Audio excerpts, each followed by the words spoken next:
Assalamualaikum warahmatullahi wabarakatuh. Halo semuanya.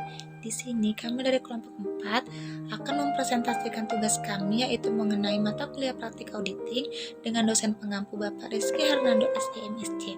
Kami dari kelompok 4 mengambil materi modul 4 yaitu mengenai kas dan setara kas. Yang mana beranggotakan pertama ada saya, Adina Jem Pratiwi dengan NIM C1C022076, kemudian ada rekan saya Alma Hendriana dengan NIM C1C022061, selanjutnya ada rekan saya Mela Putri Valensi dengan NIM C1C022078, dan yang terakhir ada rekan saya Zaira Putri Paramita dengan NIM C1C022109. Baiklah, materi yang pertama yang akan dijelaskan oleh rekan saya Alma. Untuk itu, yuk kita simak. Baiklah, yang pertama sebelum memulai yang harus kita lakukan adalah memeriksa ICQ yang sudah dibuat oleh Lita pada buku 1 halaman 122, 116 sampai 122 yang berisi pertanyaan umum tentang kas dan setara kas. Selanjutnya ada pengeluaran cek dan rekonsiliasi dan kas kecil. Dari ICQ tersebut dapat kita simpulkan bahwa pengendalian internal kas dan setara kas dinilai baik karena mayoritas jawabannya adalah ya. Yang selanjutnya ada prosedur audit. Yang pertama yaitu uji ketaatan.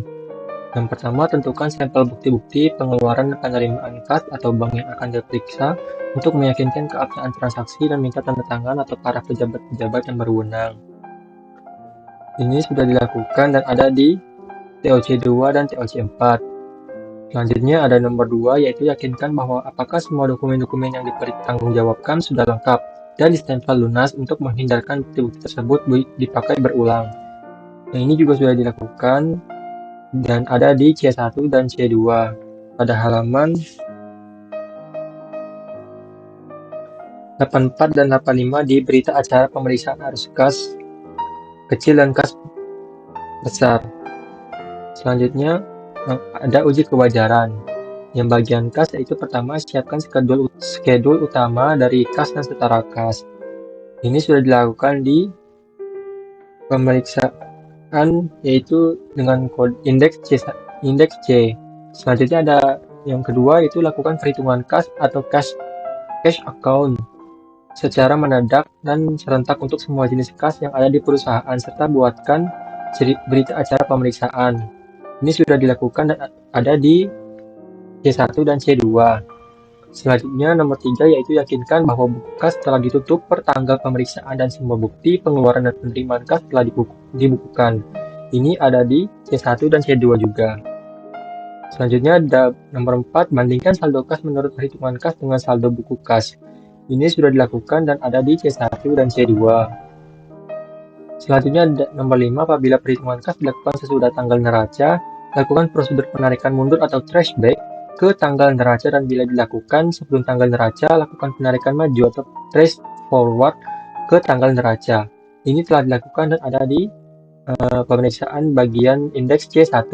Selanjutnya di nomor 6, bandingkan saldo buku besar dengan saldo perhitungan kas setelah prosedur penarikan per tanggal neraca. Ini juga ada di pemeriksaan dengan indeks C1. Selanjutnya nomor 7, pemeriksaan periksa penjumlahan atau footing atau cross footing lembaran-lembaran buku kas secara uji petik. Perhatikan pemindahan saldo pada lembaran tersebut ke lembaran berikutnya. Prosedur tersebut sudah dilakukan dan dapat kita lihat di buku 1 halaman 52 dan 92. Di sana buku kas sudah diuji per tanggal transaksi. Selanjutnya ada nomor 8 yaitu jika kas kecil menggunakan sistem dan tetap atau inverse fund system, teliti apakah sudah ada pertanggungjawaban dari dana tetap sebelum dilakukan pengisian kembali. Ini sudah dilakukan juga, yaitu prosedur ini juga dilakukan dan bisa kita cek di buku 1 halaman 124. Di sana dijelaskan menurut peraturan perusahaan apabila terjadi selisih saldo kas akan menjadi tanggung jawab kasir. Selanjutnya nomor 9 yaitu Pastikan bila ada kas yang dalam mata uang asing telah dikonversikan ke dalam kurs yang benar per tanggal neraca. Prosedur ini tidak dilakukan. Selanjutnya yaitu nomor 10 buat daftar koreksi yang diperlukan. Ini sudah dilakukan di pemeriksaan dengan indeks C1, dengan indeks C. Selanjutnya yang terakhir yaitu buat kesimpulan dan komentar hasil pemeriksaan kas yang perlu diketahui oleh para partner serta saran perbaikan kepada pihak manajemen yang juga merupakan salah satu penilaian terhadap mutu audit Anda. Ini ada di pemeriksaan dengan indeks C di bagian catatan pemeriksaan. Selanjutnya ada prosedur audit untuk melakukan pemeriksaan bagian bank. Yang pertama yaitu lakukan prosedur konfirmasi untuk semua bank baik yang masih aktif maupun yang sudah tidak aktif. Ini sudah dilakukan dan terdapat di indeks CC3 dan CC4.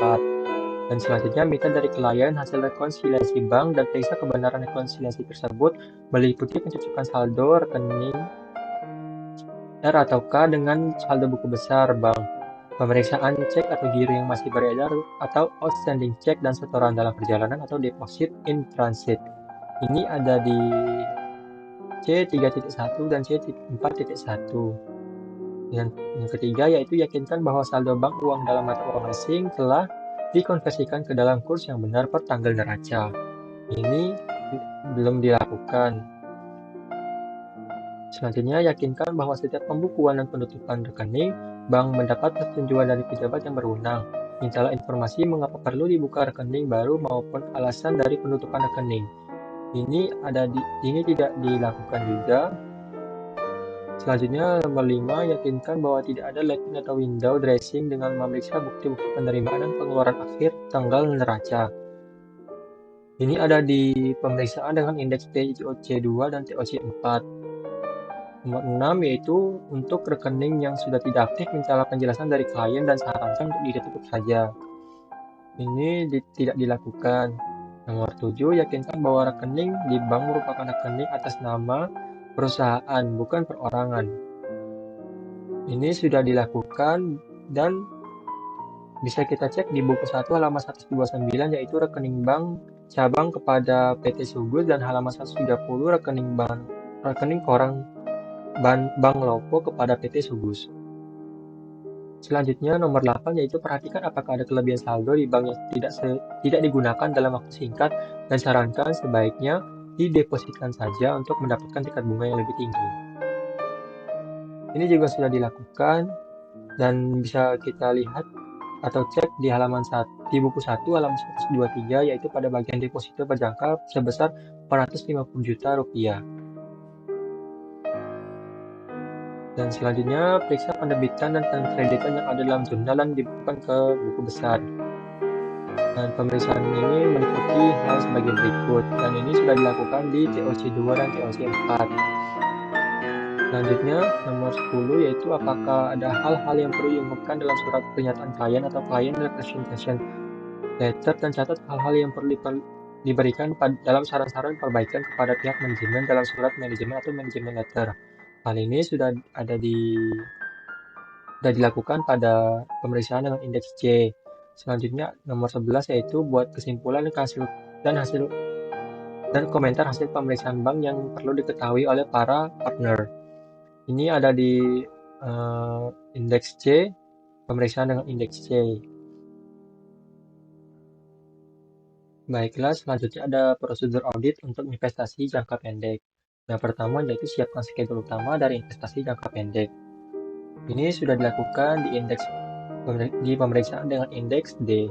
Selanjutnya ada nomor 2, lakukan konfirmasi atas investasi yang dipegang oleh pihak lain apabila digunakan sebagai jaminan oleh pihak bank atau dikuasai oleh pihak broker atau pialang. Prosedur ini tidak dilakukan. Nomor 3 itu minta catatan kurs harga pasar pada tanggal neraca untuk saham dan bandingkan dengan harga belinya. Ini sudah dilakukan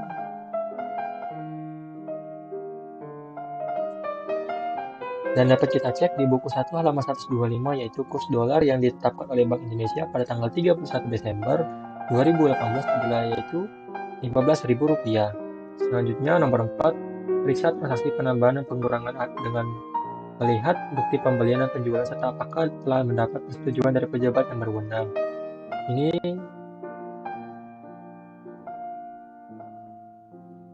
juga sudah dilakukan dan dapat kita cek pada buku 1 halaman 123, tetapi tidak dijelaskan bukti-bukti tersebut sehingga tidak ada pernyataan bahwa bukti-bukti tersebut sudah dicek. Selanjutnya ada nomor 5, yaitu lakukan verifikasi atas dividen tunai atau saham dan penerimaan bunga deposito. Ini juga sudah dilakukan. Hal ini dan dapat kita cek pada buku 1 halaman 125 yang menyebutkan deposito dapat diperpanjang secara otomatis atau ARO setiap 6 bulan dengan suku bunga 30% per tahun dalam rupiah dan 10% per tahun dalam USD.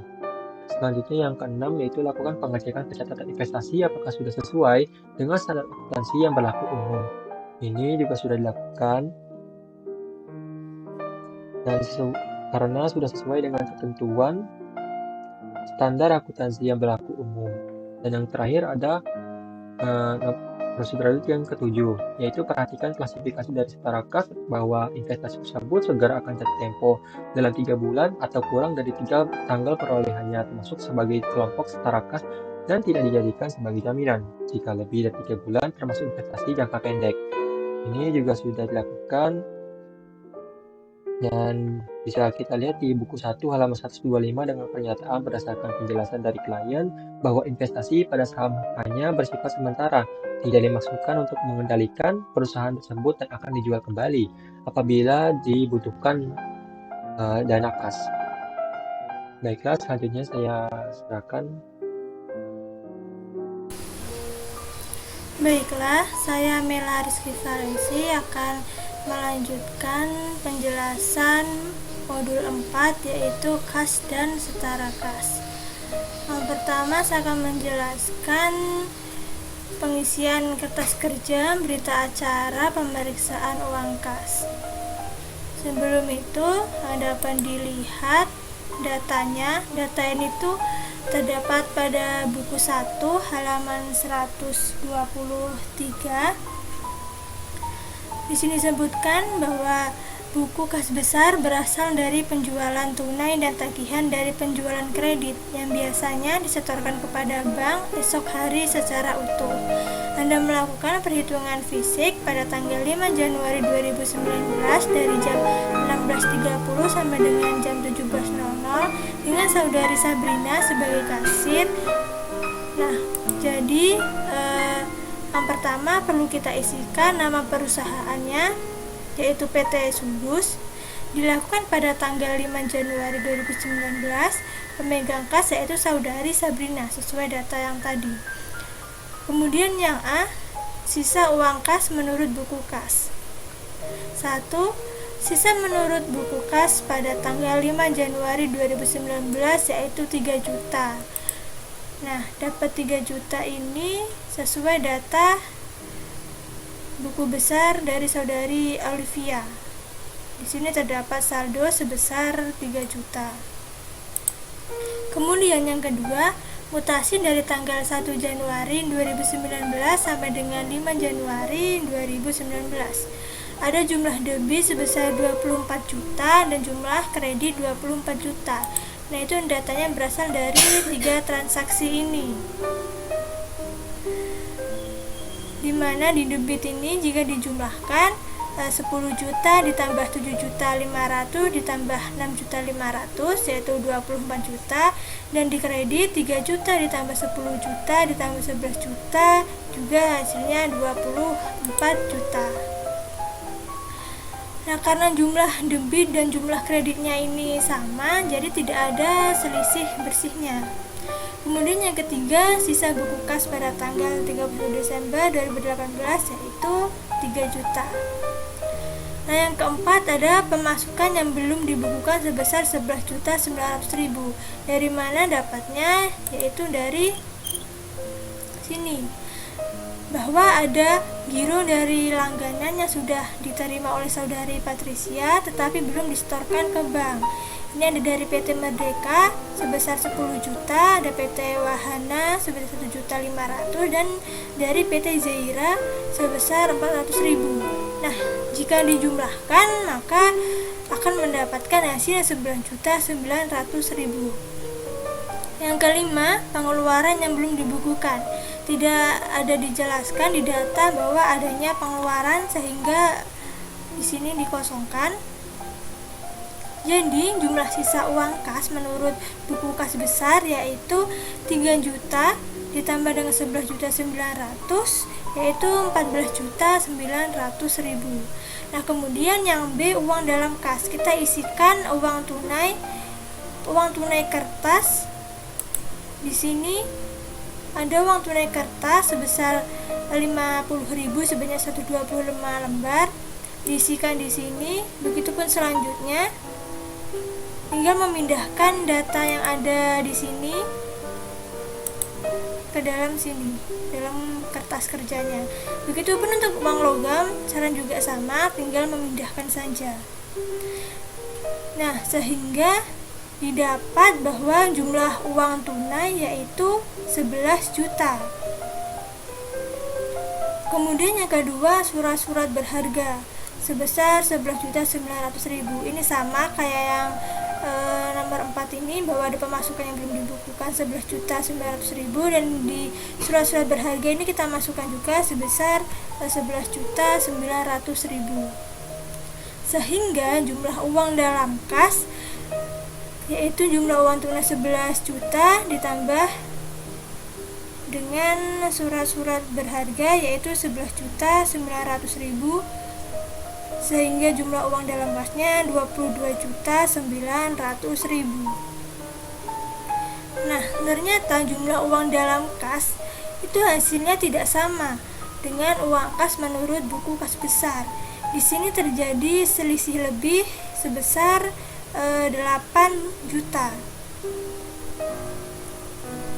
8 juta ini perlu dipertanyakan kepada pemegang kasnya mengapa ada selisih lebih sebesar 8 juta. Nah, ternyata sudah dijelaskan oleh pemegang kasnya bahwa selisih saldo kas dari hasil perhitungan fisik kas berdasarkan penjelasan klien adalah sebagai berikut. 1. Selisih 6 juta merupakan milik PT Pelita di mana uang tersebut digabung oleh kasir. Nah, yang kedua, selisih 2 juta merupakan uang tagihan dari PT Merdeka pada tanggal 7 Januari 2019 yang belum dicatat oleh kasir. Jika dijumlahkan selisih ini yaitu 8 juta, sama dengan yang ada dalam berita acara pemeriksaan uang kas, yaitu terjadi selisih lebih sebesar 8 juta. Nah, kemudian kita isikan juga berita acara pemeriksaan uang kas kecil. Sebelum itu perlu dilihat bahwa ada ketentuan dari perusahaan. Ini dapat dilihat di buku 1 halaman 22 bahwa kas kecil atau petty cash dalam perusahaan PT Subus ini menggunakan sistem berdasarkan sistem dana tetap sebesar 2 juta. Nah, jadi untuk kas kecil PT Subus ini akan tetap sebesar 2 juta sesuai yang telah ditentukan. Nah, ini untuk nama perusahaannya tetap ya tulis PT Subus, dilakukan pada tanggal 5 Januari 2019. Pemegang kasnya yaitu Saudari Sabrina. Nah, kita isikan sisa uang kas menurut buku kas. Yang pertama, sisa menurut buku kas pada tanggal 5 Januari 2019. Tadi sudah disebutkan bahwa petty cash itu menggunakan sistem dana tetap yaitu 2 juta. Kemudian yang kedua, mutasi dari tanggal 1 Januari 2019 sampai dengan 5 Januari 2019, bahwa dalam petty cash tidak terjadi mutasi, tidak ada datanya, sehingga jumlah debit dan jumlah kreditnya ini kosong. Yang ketiga, sisa buku kas pada tanggal 31 Desember 2018 yaitu 2 juta. Nah, jumlah sisa uang kas menurut buku kas kecil di sini tetap 2 juta. Kemudian kita isikan uang dalam kas. Untuk pengisiannya sama seperti yang tadi, yaitu uang kas besar. Datanya dapat dilihat dari buku 1 ya, halaman 124. Ini tinggal memindahkan saja datanya. Ada uang kertas 50.000 sebanyak 12 lembar. Kemudian ada uang logamnya juga, tinggal dipindahkan saja di sini. Nah, sehingga jumlah uang tunai yaitu 1.530.000. Yang kedua, surat-surat berharga. Di sini tidak ada. Nah, yang ketiga ada lain-lain atau bon-bon yang belum diperhitungkan sebesar 270.000. Di mana dapat 270.000? Di sini dijelaskan bahwa ada petty cash voucher karena kas kecil belum diisi kembali. Ini tinggal dijumlahkan saja bahwa ada petty cash voucher, uang muka perjalanan 30.000, ini ditambah dengan 20.000, ditambah juga untuk petty cash voucher, parkir dan tol 50.000, ditambah dengan 30.000, ditambah 20.000, ditambah juga dengan materai sebanyak 20 lembar, di mana per lembarnya harganya 6.000. Nah, jika semua ini dijumlahkan, maka akan mendapatkan hasil yaitu 270.000. Sehingga jumlah uang dalam kas yaitu 1.530.000 ditambah dengan 270.000 yaitu 1.800.000. Ternyata jumlah uang dalam kas dengan uang kas menurut buku kas kecil ini tidak sama, yaitu terjadi selisih kurang sebesar 200.000. Nah, sesuai dengan kebijakan perusahaan bahwa menurut peraturan perusahaan, apabila terjadi selisih saldo kas akan menjadi tanggung jawab kasir, sehingga uang 200.000 ini akan menjadi tanggung jawab kasir, dan uang 200.000 ini akan menjadi temuan auditor untuk selanjutnya. Nah, setelah kita mengisikan berita acara pemeriksaan uang kas besar dan uang kas kecil, kita akan membuat catatan pemeriksaannya, di mana catatan pemeriksaan berdasarkan hasil pemeriksaan fisik atas kas besar dan kas kecil. Yang pertama itu terdapat penerimaan yang belum dilakukan, yang terdiri dari ini ada biaya giro bank dari PT Merdeka sebesar 10 juta, kemudian dari PT Wahana 1.500.000 dan dari PT Zaira itu sebesar 400.000. Ini datanya dari sini tadi. Ini ya teman-teman. Nah, kemudian kita buatkan parenya atau jurnal penyesuaiannya, di mana kas didebit 10 juta dan piutang usaha PT Merdeka dikredit 10 juta, kemudian kas didebit 1.500.000 didebit dan piutang usaha PT Wahana dikreditnya 1.500.000. Kemudian kas didebit 400.000 dan piutang usaha PT Zaira dikredit 400.000. Nah, yang kedua kita tuliskan juga bahwa terdapat selisih perhitungan fisik uang kas besar sebesar 8 juta, yaitu A. Uang milik PT Pelita sebesar 600.000, B. Uang milik PT Merdeka pada tanggal 9 Januari 2019 yang belum dicatat oleh kasir sebesar 2 juta. Nah, ini selisih yang tadi yang terdapat pada buku kas besar. Kemudian yang ketiga, terdapat selisih perhitungan fisik uang kas kecil senilai 200.000 yang tidak dapat dipertanggungjawabkan oleh pemegang kas kecil. Di sini kita buatkan parenya, yaitu piutang lainnya didebit 200.000 dan beban yang harus dibayarkan sebesar 200.000. Baiklah, selanjutnya kita akan melakukan rekonsiliasi bank. Nah, di sini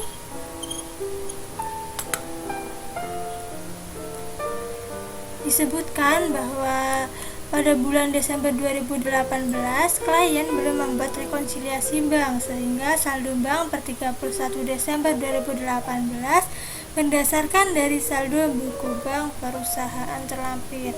Nah, di sini ada buku bank CAB atau buku menurut catatan perusahaan, kemudian juga ada rekening koran, di mana data ini dapat dilihat pada buku 1 halaman 128 dan halaman 129.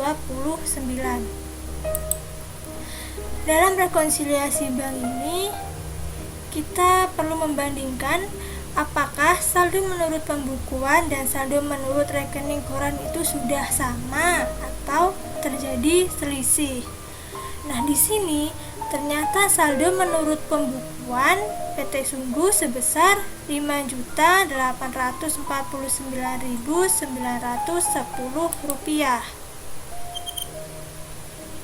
Ada di sini datanya saldo menurut catatan perusahaan.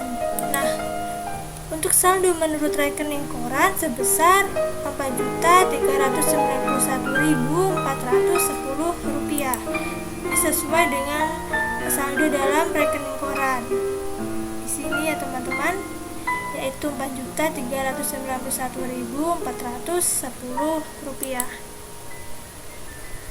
Nah, untuk mengetahui mengapa terjadi selisih saldo menurut pembukuan dan saldo menurut rekening koran, untuk mengetahui saldo menurut pembukuan ini perlu dilihat informasi berdasarkan dengan informasi yang terdapat di rekening koran. Begitupun sebaliknya. Untuk saldo menurut rekening koran, pengisiannya ini berdasarkan informasi dari catatan pembukuan menurut perusahaan atau buku bank CAB.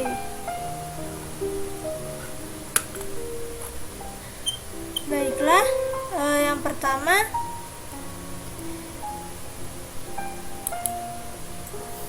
kita melakukan pengisian informasi di saldo menurut pembukuan. Ini tadi berdasarkan pada rekening koran. Nah, kita lihat bahwa di rekening koran dengan catatan menurut perusahaan, di sini tuh terdapat beberapa perbedaan.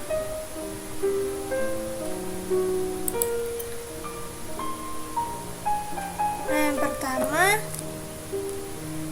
kita lihat di rekening koran pada tanggal 3 Desember ada tarikan clearing sebesar 10.100.000. Sedangkan dalam buku bank CAB ini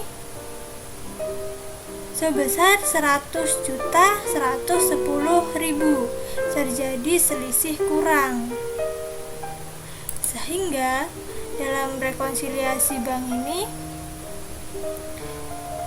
dituliskan sebagai koreksi kurang catat, yaitu 990.000, di mana 990.000 ini nantinya akan mengurangi saldo menurut pembukuan. Setelah itu kita lihat lagi pada transaksi tanggal 14 Desember di rekening koran. Nah, di sini 14 Desember terdapat KU masuk PT Lestari 10.600.000. Sedangkan dalam catatan menurut perusahaan belum dicatat transaksi tanggal 14 tersebut yang sebesar 10.600.000. Sehingga di sini dituliskan bahwa ada penerimaan piutang sebesar 10.600.000. Ini akan menjadi penambah saldo menurut pembukuan. Kemudian kita lihat lagi pada tanggal 28 Desember. Di sini terjadi tolakan clearing 2.200.000. Nah, perusahaan itu sudah mencatatkan clearing tersebut yaitu sebagai biliet giro, namun ternyata bank tersebut menolak clearing. Mungkin bisa jadi karena saldonya tidak cukup atau karena ada hal lain. Nah, sehingga dalam penulisan menurut pembukuan di sini itu terjadi pengurangan, yaitu biliet giro kosong sebesar 2.200.000. Di sini perusahaan menggunakannya yaitu biliet giro bukan cek. Jadi di sini ditulisnya yaitu biliet giro kosong sebesar 2.200.000. Nah, kemudian di bawahnya ada jasa giro sebesar 156.500 dan ada biaya administrasi sebesar 25.000. Di sini kita tuliskan bahwa jasa giro itu akan menjadi penambah yaitu 156.500 dan administrasi bank akan menjadi pengurang yaitu 25.000. Nah, sehingga kita akan mendapatkan saldo yang benar, di mana saldo menurut pembukuan 5.849.910 ini ditambah dengan 10.756.500 dan dikurangi 3.250.000, sehingga didapatlah saldo yang benar yaitu 13.391.410.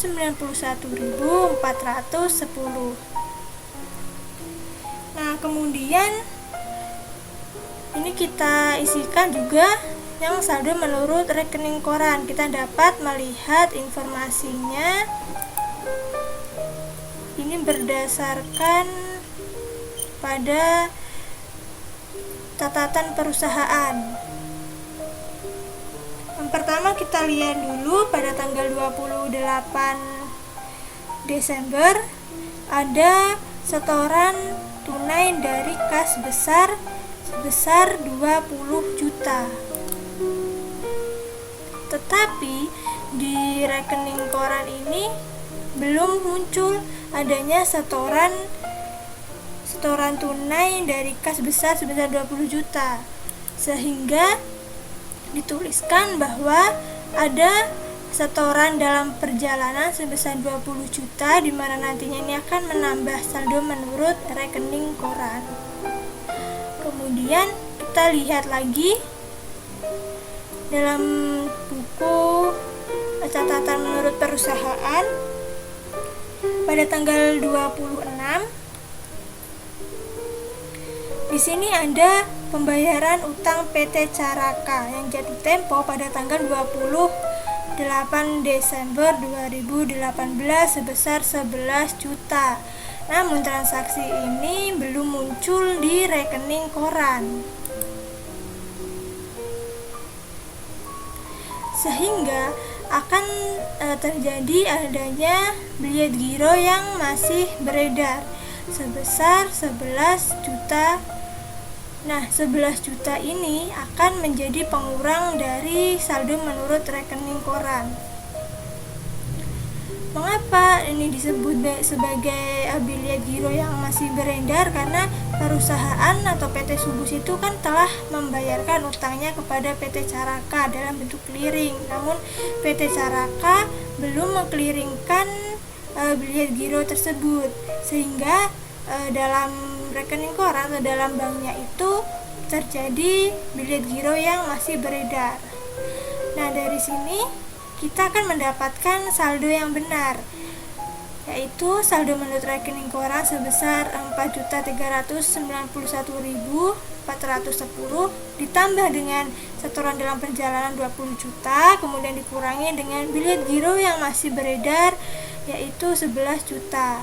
Diperolehlah saldo yang benar yaitu 13.391.410 rupiah. Nah, di sini saldonya saldo menurut pembukuan dan saldo menurut rekening koran hasilnya yaitu sama. Demikian penjelasan dari saya. Untuk kertas kerja selanjutnya akan dijelaskan oleh rekan saya yaitu Zaira. Sekian dan terima kasih.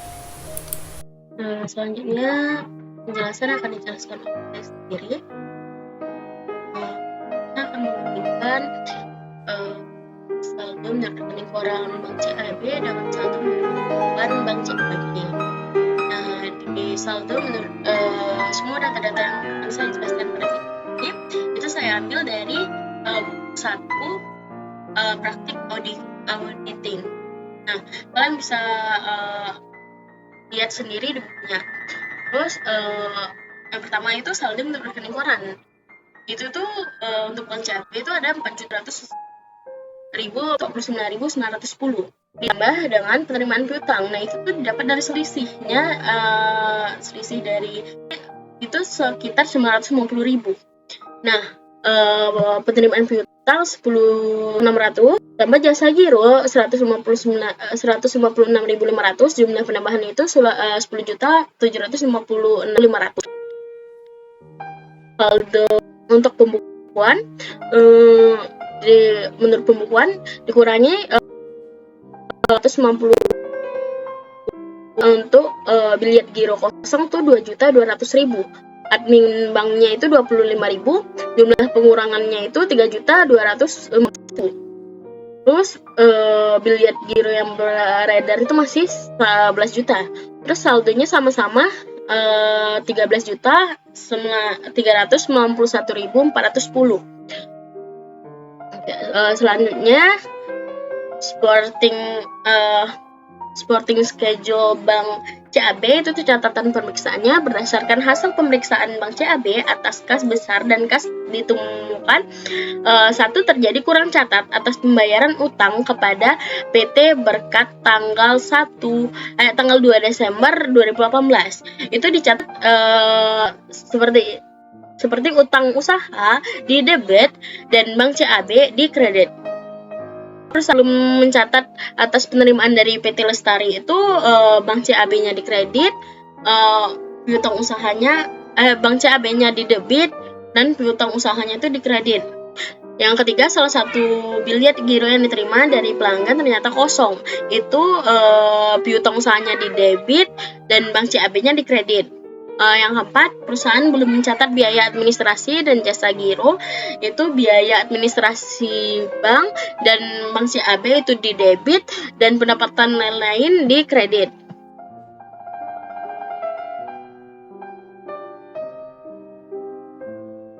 Selanjutnya itu untuk Bank Lopo. Saldo menurut rekening koran Bank Lopo itu sebesar 5.092.640. Sedangkan saldo menurut pembukuannya itu 36.640.414. Nah, untuk pembukuan itu ditambah dengan penerimaan piutang sebesar 3.750.000. Itu tuh perusahaan belum mencatat penerimaan piutangnya. Terus jasa giro itu 75.226, jumlah penambahannya itu 3.825.226. Sedangkan di rekening korannya itu setoran dalam perjalanan 37.500 dan setoran dalam perjalanan satunya lagi 2 juta.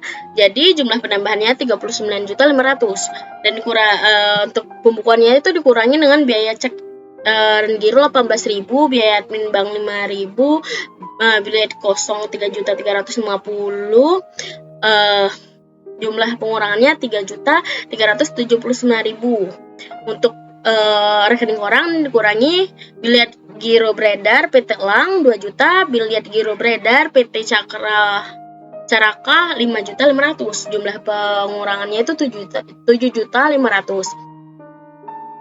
Nah, saldo akhirnya sama, yaitu 37.092.640.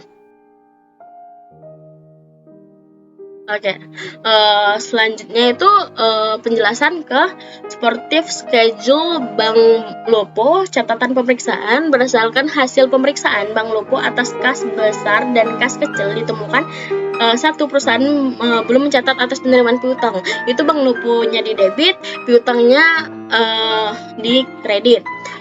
2. Perusahaan belum mencatat biaya administrasi, biaya cek dan giro, biaya administrasi bank, biaya cek dan giro Bank Lopo itu di debit, pendapatan yang lain di kredit. Terus yang ketiga, perusahaan belum mencatat bilet giro yang ditolak, piutang usaha di debit, Bank Lopo di kredit. Oke, setelah data-data kita dapatkan, itu kita langsung saja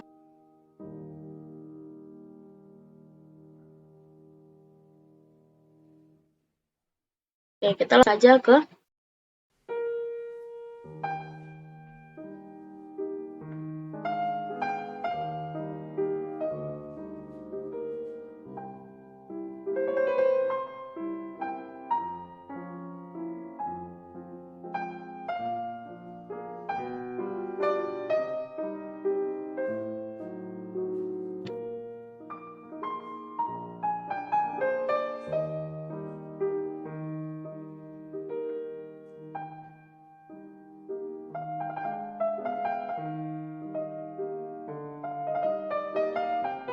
Oke.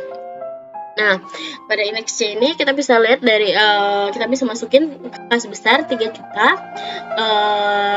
PR-nya di DR-nya 11.900.000, terus per audit 31 Desember 2018 itu 14.900.000. Terus kas kecilnya 2 juta, di per audit 31 Desember 2018-nya tetap 2 juta.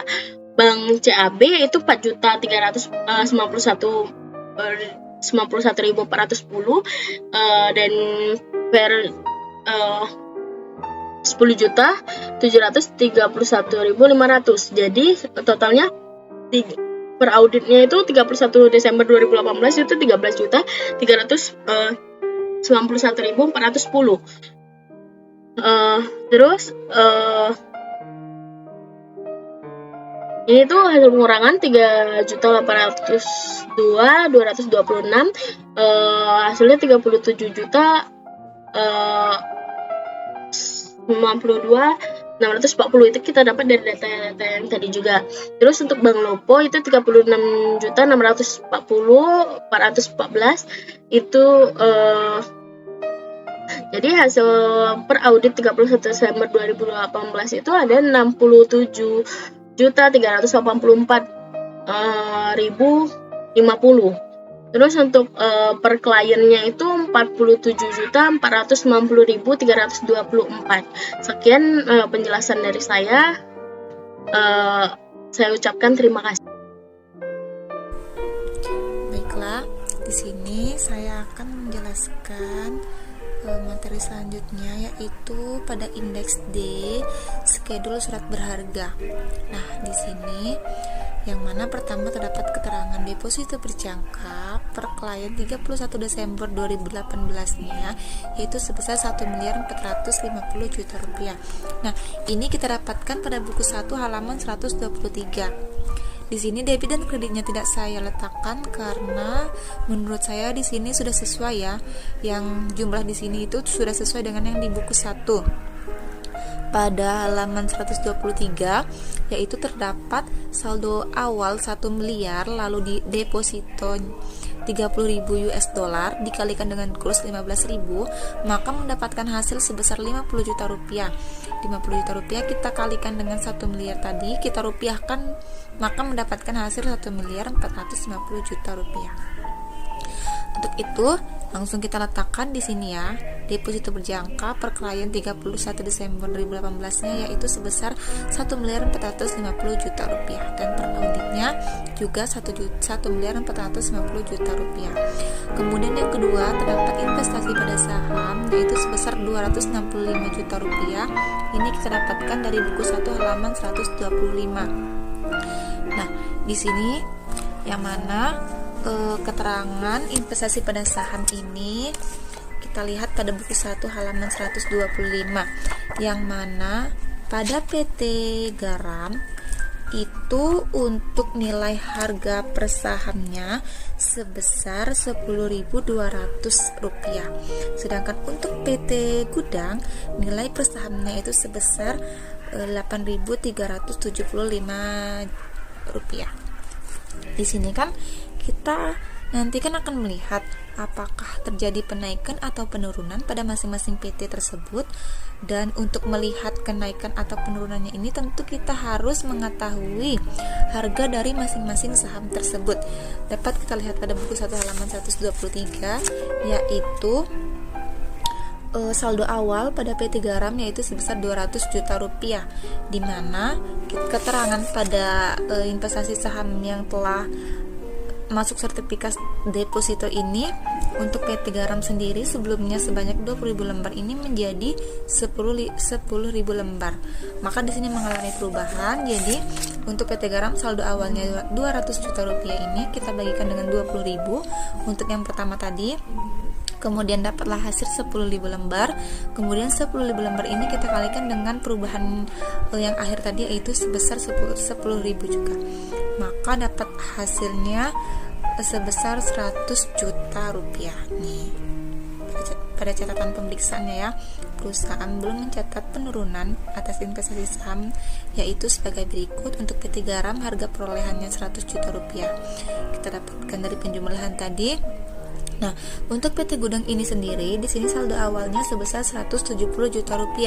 Untuk PT Gudang kan, di sini untuk PT Gudang tetap sebanyak 20.000 lembar. Maka untuk PT Gudang ini sendiri tidak mengalami perubahan, jadi langsung saja kita salin. Untuk PT Gudangnya sebesar Rp170 juta. Nah, untuk nilai akhirnya yaitu pada PT Garam sebesar Rp102 juta, di mana di sini itu nilai akhirnya untuk PT Garam yaitu 10.000 tadi kan, perubahan akhirnya 10.000 lembar saham dikalikan dengan harga per sahamnya yaitu sebesar Rp10.200, maka mendapat nilai akhirnya sebesar Rp102 juta. Nah, sedangkan untuk PT Gudang ini yaitu dia kan tadi 20.000 lembar saham, ini dikalikan dengan harga per sahamnya yaitu Rp8.375, maka mendapatkan nilai akhir sebesar Rp167.500.000. Sudah kita dapatkan harga perolehan dan nilai akhir tahun ini, maka kita akan mencari selisih. Nah, selisih ini kita dapatkan dari harga perolehan, kita bandingkan dengan, kita selisihkan dengan nilai akhir tahun, maka mendapatkan selisih untuk PT Garam sebesar Rp2 juta. Untuk PT Garam ini mengalami penaikan dan keuntungan. Sedangkan untuk PT Gudang harga perolehannya kita selisihkan dengan nilai akhir tahun, maka mendapatkan selisih sebesar Rp2.500.000. Nah, untuk PT Gudang ini sendiri mengalami kerugian dan penurunannya. Nah, kita jumlahkan selisihnya di sini sebesar Rp500 juta. Nah, di sini itu mengalami kerugian ya. Maka kita jurnalkan yaitu rugi penurunan investasi pada saham sebesar Rp500 juta, ini di debit, dan investasi pada sahamnya Rp500 juta ini di kredit. Letakkannya. Nah, Rp264.500.000 ini kita dapatkan dari total nilai akhir tahun tadi. Nah, ini tadi Rp265 juta ini kita dapatkan dari harga perolehan. Nah, 500 di kredit ini adalah hasil dari Rp264 juta, ini dikurang Rp265 juta, dapatlah Rp500.000 di kredit. Untuk akhirnya yaitu kita jumlahkan Rp1.450 juta, kita jumlahkan dengan Rp265 juta, maka mendapatkan hasil Rp1.715.000. Ini kita salin ke bawah dan ini kita jumlahkan mendapat hasil Rp1.711.500.000.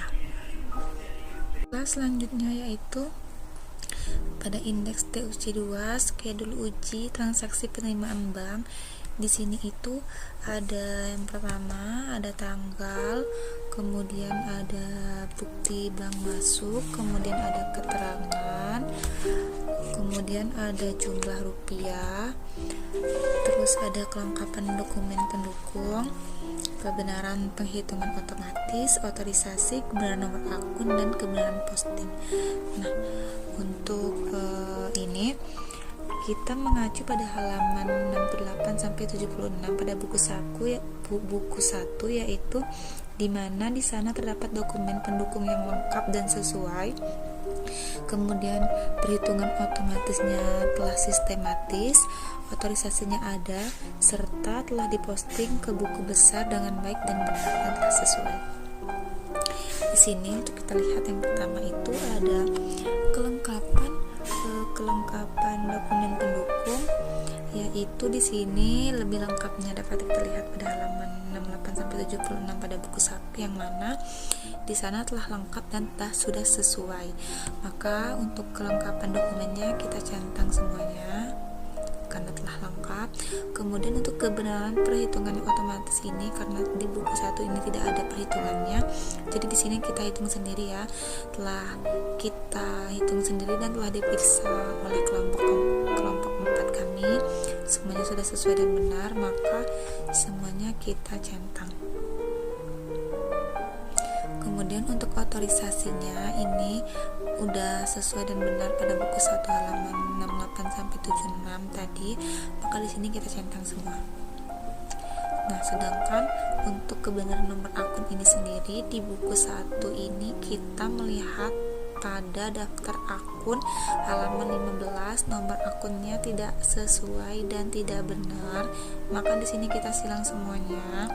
Kemudian untuk kebenaran postingannya ini sudah benar dan telah diposting dengan sesuai, maka di sini kita centang semuanya.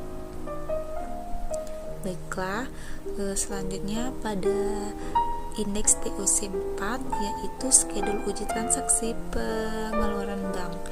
Di sini juga terdapat yang pertama ada tanggal, nomor bukti masuk, keterangan, jumlah rupiah, kelengkapan dokumen pendukung, kebenaran perhitungan otomatis, otorisasi, kebenaran nomor akun, dan kebenaran posting. Untuk tanggalnya sudah kita salin dan kita sesuaikan, nomor bukti masuk akunnya juga sudah kita salin dari buku 1, keterangannya sudah sesuai dengan buku 1, kemudian jumlah rupiahnya juga sudah sesuai. Untuk kelengkapan dokumennya ini di sini kelengkapan dokumennya ini sudah sesuai semua dari buku 1 halaman 68 sampai 76, maka di sini kita centang semua. Kemudian pada kebenaran perhitungan otomatisnya juga sudah sistematis karena kita perhitung sendiri dan telah diperiksa oleh kelompok kami yaitu kelompok 4, semuanya sudah sesuai, maka di sini kita centang. Kemudian untuk otorisasinya ini sudah ada dan sudah benar, maka kita centang semua. Untuk kebenaran nomor akun juga ini sama dengan TOC 2 tadi, tidak pada daftar akun buku 1 halaman 15 ini tidak sesuai dan tidak benar, maka kita silang semuanya sampai ke bawah. Dan untuk kebenaran postingnya juga sudah sesuai, sudah diposting dengan baik dan benar, maka kita centang semuanya. Baiklah, sekian materi yang saya sampaikan. Terima kasih atas perhatiannya. Sekian presentasi dari kami. Semoga bermanfaat. Terima kasih atas perhatiannya. Wassalamualaikum warahmatullahi wabarakatuh.